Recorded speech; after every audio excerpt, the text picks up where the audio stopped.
Hello everyone, welcome to today's lecture video. We are going to see the continuation of uh, subject verb agreement. We have seen 8 rules so far.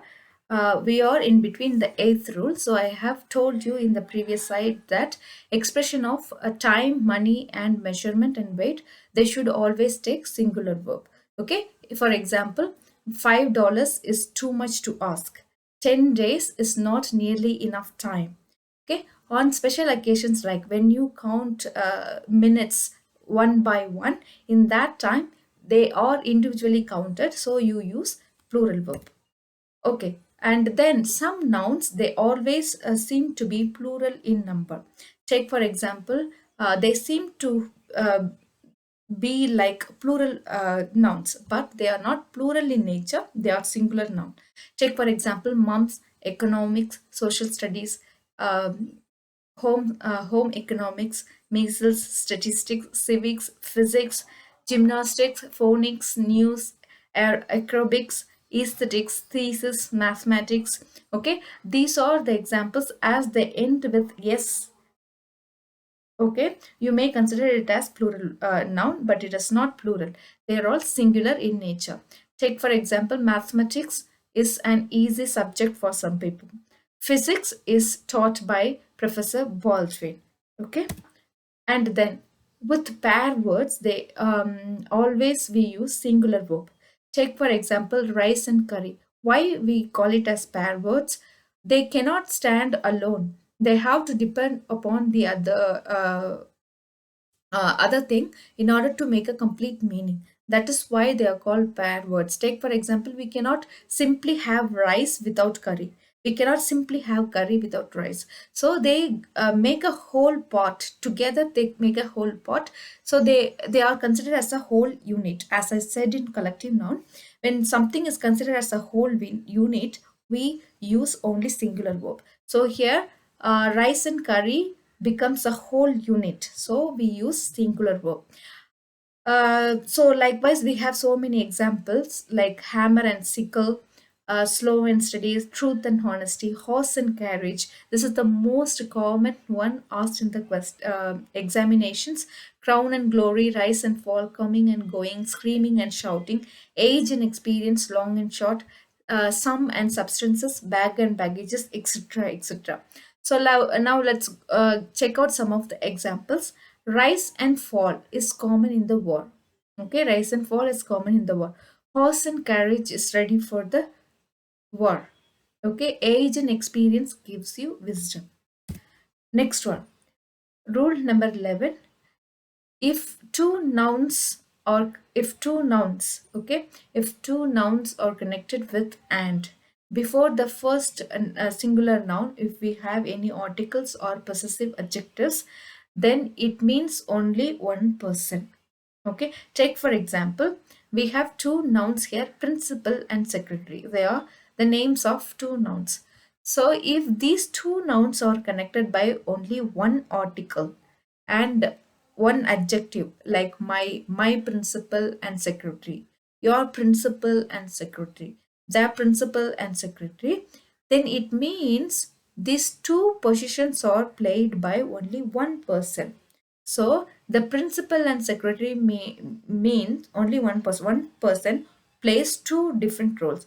So we are talking about one person. When you have only the one article or one adjective before two nouns, it means that we are talking about one person. So you have to use was. The principal and secretary was there. The principal and secretary is coming to the meeting. Okay, two-person playing one role.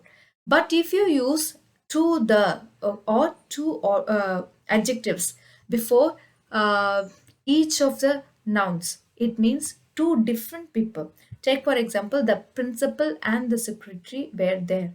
Your principal and your secretary were there, meaning your principal and your another person, your secretary, were there in the meeting. Okay, next one. Rule number 12. If you have two adjectives, okay, if two adjectives are connected with, again, similar to the previous one, if two adjectives were connected by one uh, article, then it means that Two adjectives refer only one person, one object, or one animal.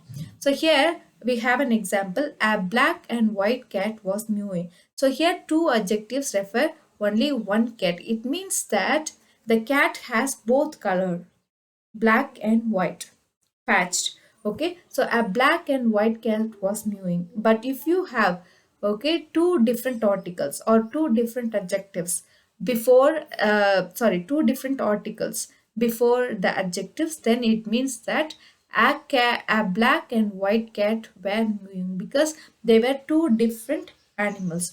A complete white black and a black and a white cat were mewing. So if you say a black and a white cat was mewing, that is wrong. You should not say like that. Next one, rule number 13.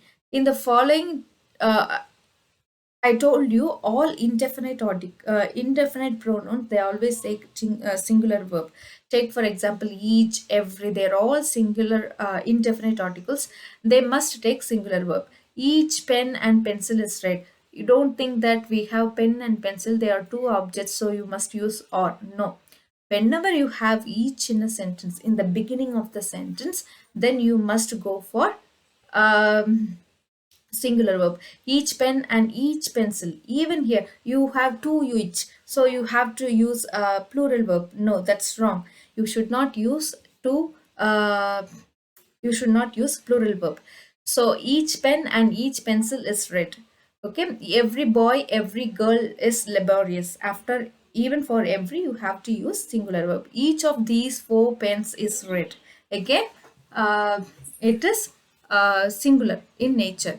But in some occasion, if you have the plural noun before each, plural noun or plural pronoun before each, then it means plural subject. Okay, we each have a pen, they each have a pen. If you have a plural subject before each or every, then you must go for plural verb.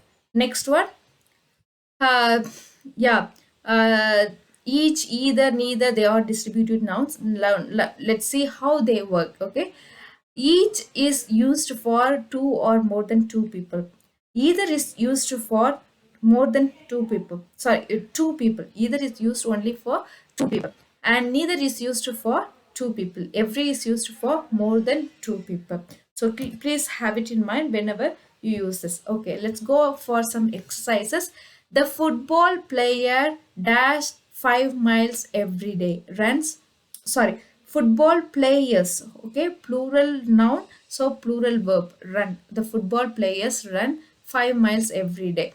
Now that red haired lady in the fur hat lives across the street, because we are talking about only one lady. These are all just its description. Okay, the red haired lady lives across the street. Everybody was asked to remain quiet, because after every and each you will have to use only singular verb. Neither of the men is here yet. Okay, after either or neither you will have to use only is, singular verb. Either the cups or the glasses in the dish. Okay, either the cups or the glasses or in the dishwasher. We have used or here because after or, okay, rule number 5, after or not, if you have plural verb, you have to stick to plural adjective. Okay, and then Annie and her brothers are at school. Either of my mother or my father is coming to the meeting.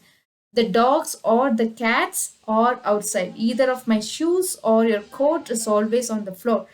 George and Tamara don't want to see that movie. One of the sisters is going to the meeting. So that is how we have to be careful about subject verb agreement. Okay, so if you have any, I have given more exercises regarding subject verb agreement in Google Classroom lecture notes. If you have any doubt, you can always ask me. Thank you for watching the video. Thank you so much.